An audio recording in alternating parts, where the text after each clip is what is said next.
அகிலத்தின் பிரதான செய்திகளோடு இணைந்திருக்கின்றோம். முதலில் தலைப்புச் செய்திகள். இராணுவ படைபலத்தினை அதிகரிக்கும் ரஷ்யா.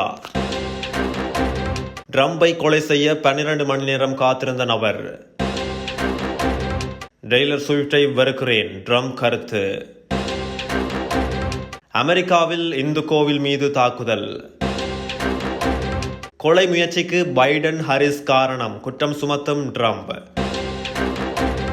ரஷ்யாவுக்கு எதிர்ப்பு, உக்ரைனுக்கு ஆதரவு. எல்லா துறைகளிலும் இனவறுப்பு எனும் ஆயுதம், சுவிஸ் நீதிமன்றத்தில் வழக்கு. ரஷ்யாவின் நட்பு நாட்டிடமிருந்தே உதவி பெறும் உக்ரைன். இனி தொடர்வன விரிவான செய்திகள். ரஷ்ய இராணுவ படையினரின் எண்ணிக்கையை அதிகரிக்குமாறு அந்த நாட்டு ஜனாதிபதி விளாடிமிர் புடின் உத்தரவிட்டுள்ளார். இராணுவ படையின் எண்ணிக்கையை 80,000 அதிகரிக்குமாறு அவர் உத்தரவிட்டுள்ளார். கடந்த 2022 ஆண்டு பிப்ரவரி மாதம் உக்ரைன் மீது ரஷ்யா படையெடுத்ததனை தொடர்ந்து 3வது தடவையாக இவ்வாறு இராணுவத்தின் எண்ணிக்கை அதிகரிக்கப்பட உள்ளது. இதன்படி ரஷ்யாவின் மொத்த படை எண்ணிக்கை 2.4 மில்லியனாக அதிகரிக்கும் என தெரிவிக்கப்படுகின்றது. எதிர்வரும் டிசம்பர் மாதம் முதல் புதிய படையினர் கடமையில் ஈடுபடுத்தப்பட உள்ளதாக அறிவிக்கப்பட்டுள்ளது. உக்ரைன் படையினர் அண்மையில் ரஷ்யா மீது திடீர் தாக்குதல்களை நடத்தியிருந்ததாகவும் இந்த எதிர்பாராத தாக்குதல்கள் காரணமாக ரஷ்ய படை பின்னடைவுகளை சந்தித்திருந்ததாகவும் கூறப்படுகின்றது. இவ்வாறானதொரு பின்னணியில் இராணுவத்தின் எண்ணிக்கையை அதிகரிப்பதற்கு ரஷ்யா தீர்மானித்துள்ளமை குறிப்பிடத்தக்கது. அமெரிக்க முன்னாள் ஜனாதிபதி டொனால்ட் ட்ரம்பினை கொலை செய்ய முயற்சித்தார் என குற்றம் சாட்டப்பட்டவர் ட்ரம்பிற்காக 12 மணித்தியாலங்கள் காத்திருந்தார் என தகவல் வெளியாகியுள்ளது. ட்ரம்பினை கொலை செய்ய முயற்சித்தார் என சந்தேகிக்கப்படும் நபருக்கு எதிராக போலீசார் துப்பாக்கிகள் தொடர்பான 2 குற்றச்சாட்டுகளை சுமத்தியுள்ளனர். சந்தேக நபர் துப்பாக்கி பிரயோகத்தினை மேற்கொள்ளவில்லை. எனினும் ஆயுதமேந்திய நபர்களினால் 2 தடவைகள் எவ்வாறு நெருங்கி செல்ல முடிந்தது என்ற கேள்வி எழுந்துள்ளது. ட்ரம்பின் கோல்ஃப் மைதானத்திற்கான விஜயம் பகிரங்கமாக அறிவிக்கப்பட்ட ஒன்றில்லை என அமெரிக்க ரகசிய சேவை பிரிவின் இயக்குனர் டொனால்ட் ரோவே தெரிவித்துள்ளார். ட்ரம்ப் அங்கு வருவாரா என்பது சந்தேக நபருக்கு தெரிந்திருந்ததா என்பது குறித்து உறுதியான தகவல்கள் வெளியாகவில்லை. அந்த பகுதியில் சோதனை நடவடிக்கையில் ஈடுபட்டிருந்த ரகசிய சேவை பிரிவின் முகவர் ஒருவர் ட்ரம்புக்கு மிக அருகிலுள்ள பற்றைக்குள் இருந்து துப்பாக்கி ஒன்று தென்படுவதை பார்த்த பின்னர் ரகசிய சேவை பிரிவினர் துப்பாக்கி பிரயோகத்தினை மேற்கொண்டுள்ளனர். திடீரென துப்பாக்கி வேட்டுகளின் சத்தத்தை கேட்டோம், 4-5 சத்தங்கள் என ட்ரம்ப் சமூக ஊடக நிகழ்வில் தெரிவித்துள்ளார். இதேவேளை தனது பாதுகாப்பிற்கு மேலும் பலர் தேவை என ட்ரம்ப் தெரிவித்துள்ளார். சந்தேக நபர் வாகனத்தில் தப்பியோடியதாக கூறப்படும் நிலையில் 40 நிமிடங்களில் பின்னர் ட்ரயன் ரூத் என்ற 58 வயது சந்தேக நபர் கைது செய்யப்பட்டார். சந்தேக நபர் தனது வேறு காரிலிருந்து திருடிய இலக்கத்தகட்டினை தனது காருக்கு பயன்படுத்தியுள்ளார். அவரிடமிருந்து கைப்பற்றப்பட்ட கையடக்க தொலைபேசி மூலம் சம்பவம் இடம்பெறுவதற்கு 12 மணித்தியாலங்களுக்கு முன்னரே அவர் கோல்ஃப் திடலில் காணப்பட்டதை உறுதி செய்ய முடிந்ததாகவும் தெரிவிக்கப்பட்டுள்ளது. அமெரிக்க ஜனாதிபதி வேட்பாளர் கமலா ஹாரிஸை ஆதரிப்பதாக தெரிவித்த பிரபல அமெரிக்க பாப் பாடகர் டெய்லர் ஸ்விஃப்டை தான் வெறுப்பதாக குடியரசுக் கட்சியின் அதிபர் வேட்பாளர் டொனால்ட் ட்ரம்ப் தெரிவித்துள்ளார். அதிபர் தேர்தலில் கமலா ஹாரிஸுக்கு தான் தனது வாக்கு என டெய்லர் ஸ்விஃப்ட் கடந்த வாரம் இன்ஸ்டாகிராம் தளத்தில் தெரிவித்திருந்தார். அவரது அந்த பதிவு அதிக லைக்குகளையும் பெற்றது. இன்ஸ்டாகிராம் மற்றும் டிக்டாக் சமூக வலைதளத்தில் சுமார் 400 மில்லியன் ஃபாலோவர்கள் டெய்லர் ஸ்விஃப்டை பின்தொடர்கின்றனர். இவ்வாறான சூழலில் தான் அவரை விமர்சித்துள்ளார் ட்ரம்ப்.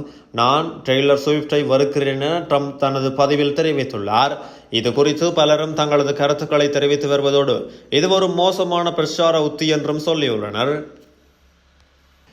அமெரிக்காவில் இந்து கோவில் மீது தாக்குதல் நடத்தப்பட்ட சம்பவம் பரபரப்பை ஏற்படுத்தியுள்ளது. அமெரிக்காவின் நியூஜோர்க்கில் மெல்வில்லே பகுதியில் சுவாமிநாராயண் கோவில் உள்ளது. இந்த கோவில் அமெரிக்காவில் மிகப்பெரிய இந்து கோவில் மற்றும் உலகின் 2வது மிகப்பெரிய கோவில் என சிறப்பை பெற்றுள்ளதும் குறிப்பிடத்தக்கது. இந்த நிலையில் சுவாமிநாராயணன் கோவிலில் மர்ம நபர்கள் சிலர் புகுந்து சேதப்படுத்தியுள்ளனர்.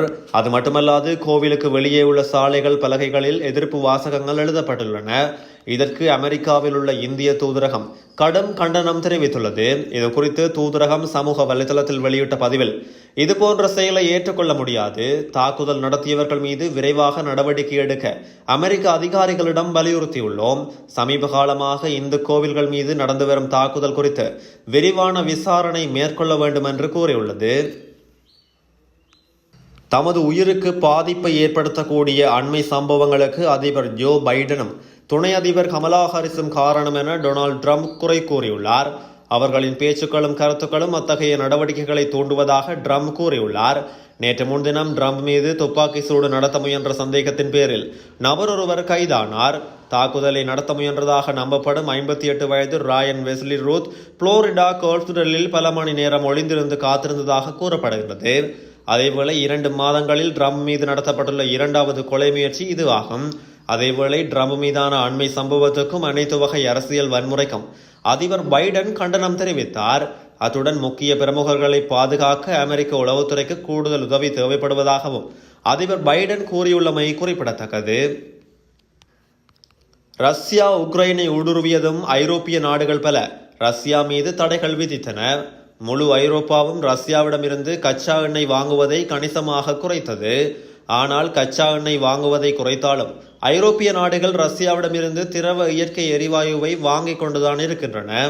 பிரான்ஸ் கடந்த ஆண்டு ரஷ்யாவிடம் வாங்கிய எரிவாயுவை விட இந்த ஆண்டு 7% அதிக எரிவாயுவை ரஷ்யாவிடமிருந்து வாங்கியுள்ளதோடு பெல்ஜியம் நாட்டுக்கு ஏற்றுமதியும் செய்துள்ளது.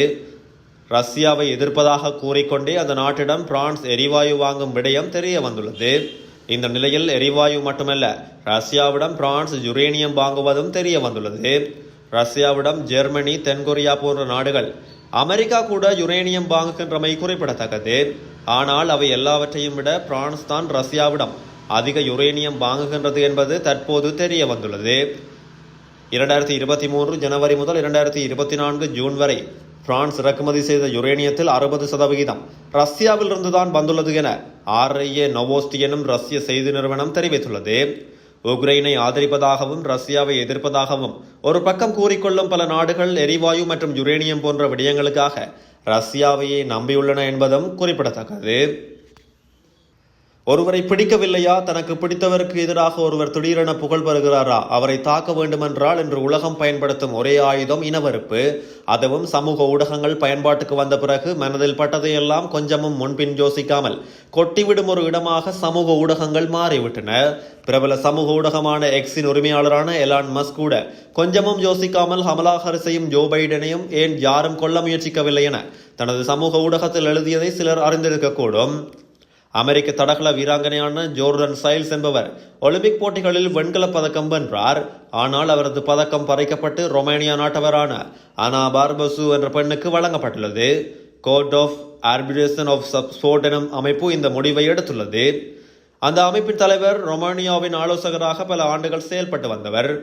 ஆகவே அவர் பாராபட்சமாக செயல்பட்டு தனது பதக்கத்தை பறித்து ரொமேனிய விளையாட்டு வீராங்கனைக்கு கொடுத்து விட்டதாக சுவிஸ் பெடரல் நீதிமன்றத்தில் ஜோர்தனுடைய சட்டத்தரணிகள் வழக்கு தொடர்ந்துள்ளனர்.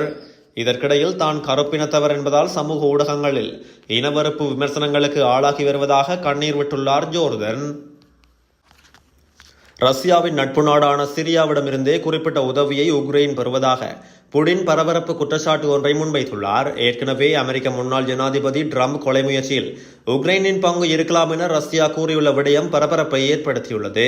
இந்த நிலையில் ரஷ்யா உக்ரைன் போரில் போரிடுவதற்காக சிரியாவில் உள்ள இஸ்லாமியவாத போராளி குழு ஒன்றில் உள்ளவர்களை உக்ரைன் பணிக்கமர்த்தி வருவதாக ரஷ்யா பரபரப்பு குற்றச்சாட்டு ஒன்றை முன்வைத்துள்ளமை குறிப்பிடத்தக்கது. ரஷ்ய வெளியுறவுத்துறை அமைச்சரான செர்ஜி லாவ்ரோவ் இந்த குற்றச்சாட்டை தெரிவித்துள்ளார்.